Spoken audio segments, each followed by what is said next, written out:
She gasped. "Oh my God, how did you get this wedding photo?" When I showed her the album, I said, "Same place you hid it." When she realized the photo proved her first marriage was never annulled and our wedding was invalid, her shock turned into panic about bigamy charges.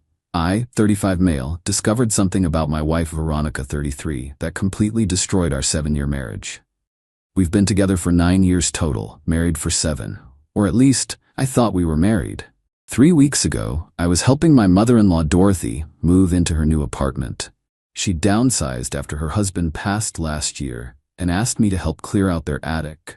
Veronica was at a work conference that weekend, so I went alone. While sorting through boxes, I found this old trunk hidden behind Christmas decorations. Inside was a wedding album, a really nice one, white leather with gold trim. I opened it expecting to see Dorothy's wedding photos, but nope. It was Veronica in a wedding dress I'd never seen, standing next to some guy named Garrett. The date on the photos? 2 years before we met. Now I knew Veronica had been engaged before. She'd told me about Garrett early in our relationship, said they were young, stupid, got engaged but broke it off before the wedding. She made it sound like they never went through with it. But these weren't engagement photos. This was a full wedding. Church ceremony, reception, cake cutting, first dance, the whole deal. There were even honeymoon photos from what looked like the Caribbean. I took the album home and started digging. Found Garrett on social media pretty quick. Dude's living 3 states away, remarried with kids. I messaged him, trying to be casual, asking about his history with Veronica for genealogy research. Lame excuse, but whatever. His response made my blood run cold. Oh man, Ronnie and I got married young. Biggest mistake of my life. She just disappeared one day, left a note saying she needed to find herself. Never signed the divorce papers I sent. I had to wait 5 years to get it dissolved for abandonment. 5 years. We got married 4 years after she left him. When Veronica got home from her conference, I had the album on the coffee table. The way her face went white when she saw it, I'll never forget that. She literally stumbled backward and grabbed the doorframe.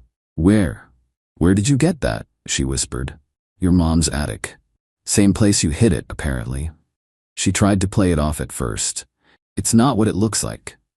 It's a wedding album, Veronica. Your wedding album. To Garrett. That was annulled. I told you about it." "Really?"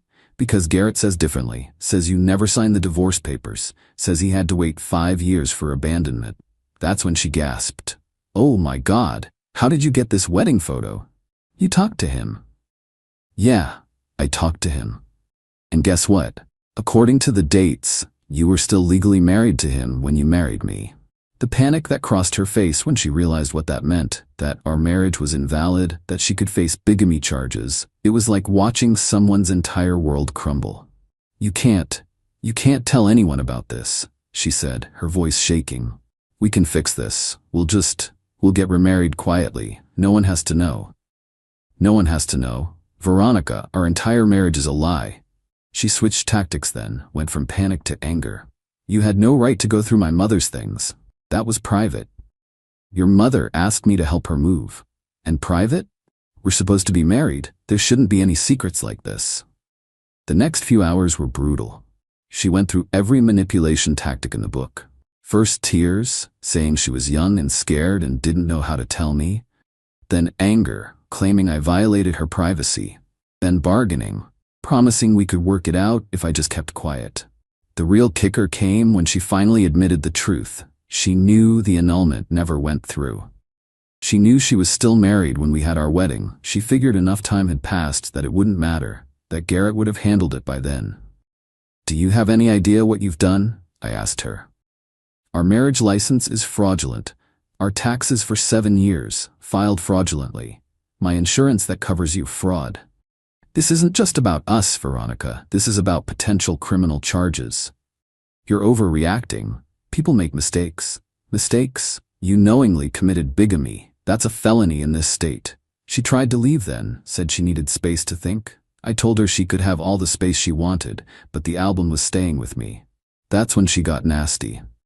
"You think you're so perfect, Mr. High and Mighty? You want to destroy my life over some technicality?" "Technicality? Our marriage being invalid is a technicality?"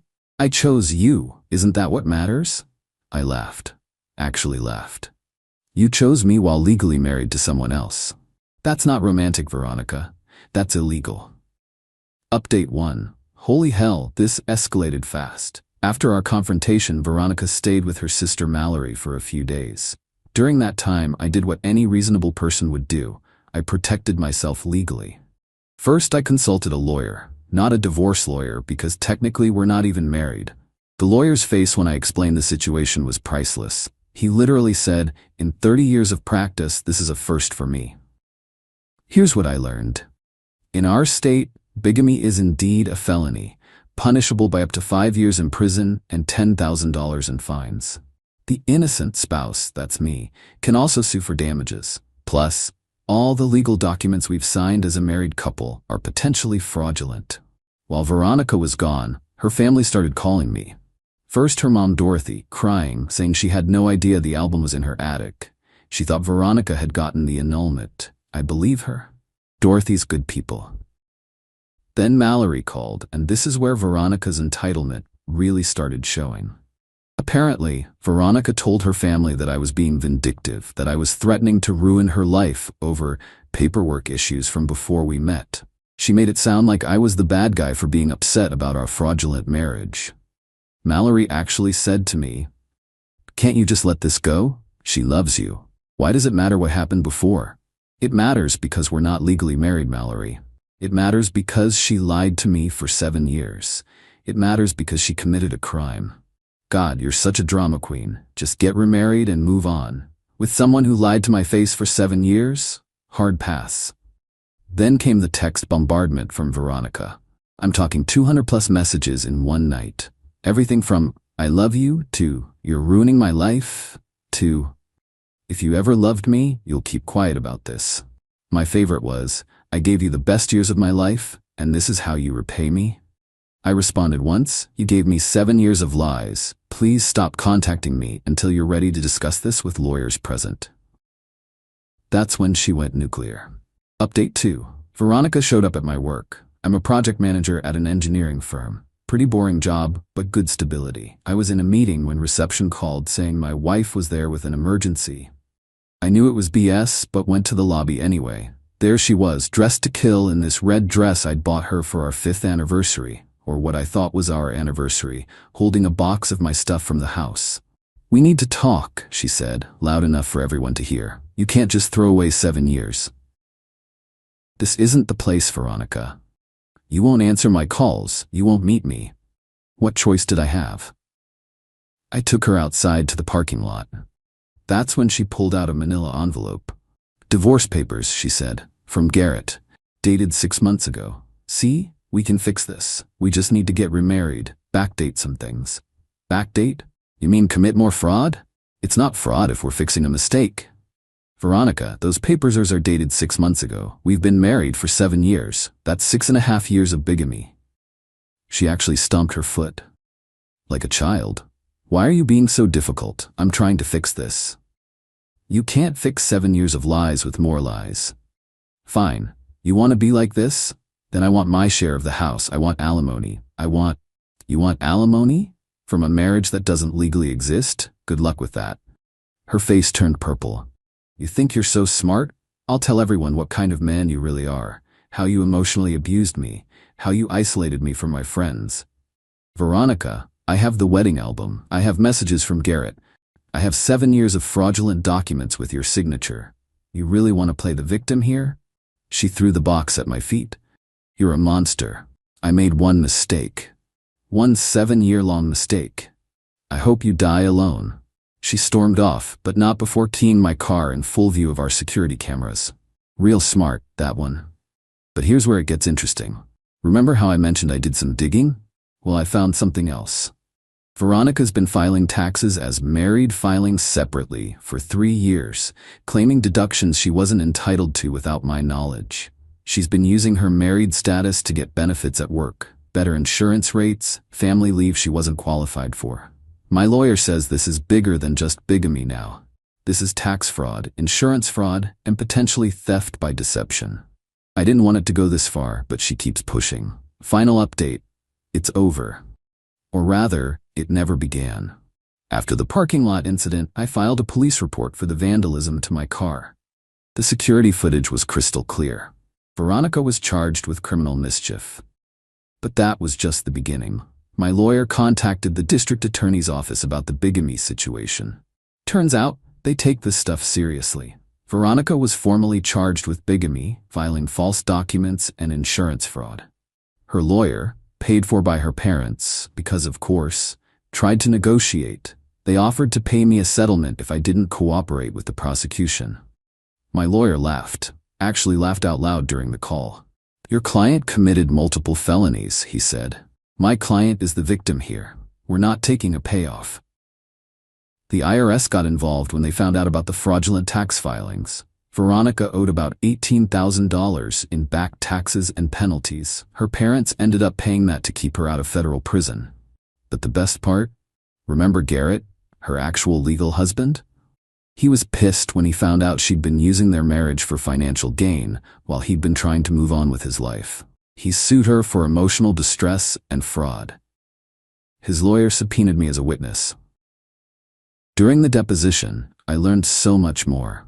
Veronica had taken out credit cards in their joint names after she left, maxed them out, and let them default. Garrett's credit was destroyed for years.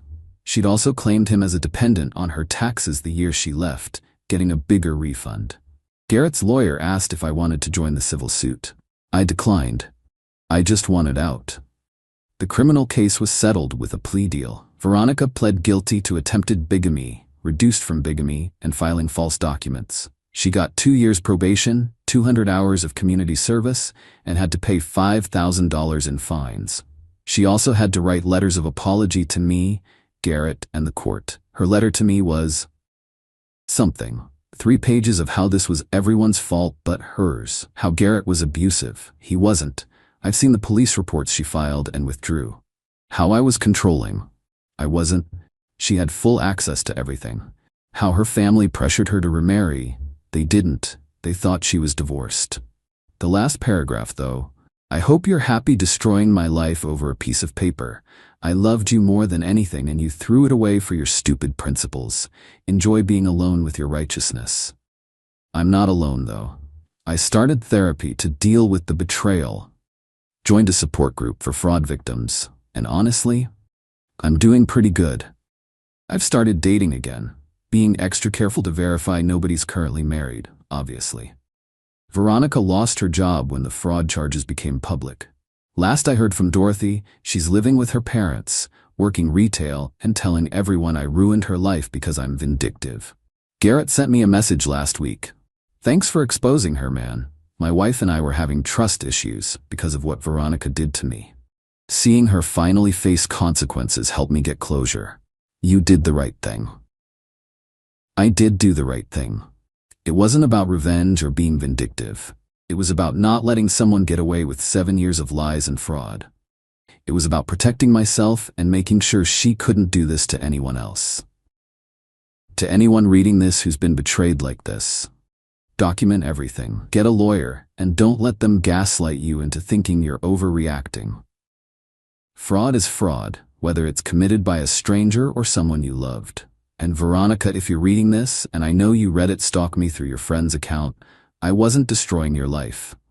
You destroyed it yourself the day you decided to marry me while still married to someone else. I just refused to help you cover it up. Edit, since people are asking, yes, this is real. Yes, I have all the documentation. No, I'm not sharing identifying details. And to those saying I should have just worked it out, would you stay with someone who lied to you every single day for 7 years? Who made you an unwitting accomplice to fraud? Who, when caught, tried to destroy your reputation and vandalize your property instead of taking responsibility? Didn't think so. Edit 2. The house we lived in was mine from before the marriage. So there was no division of assets. The joint bank account we had was frozen during the investigation, and the funds were distributed based on documented contributions. She got her portion, I got mine. Clean break, legally speaking. Emotionally, that's what therapy is for.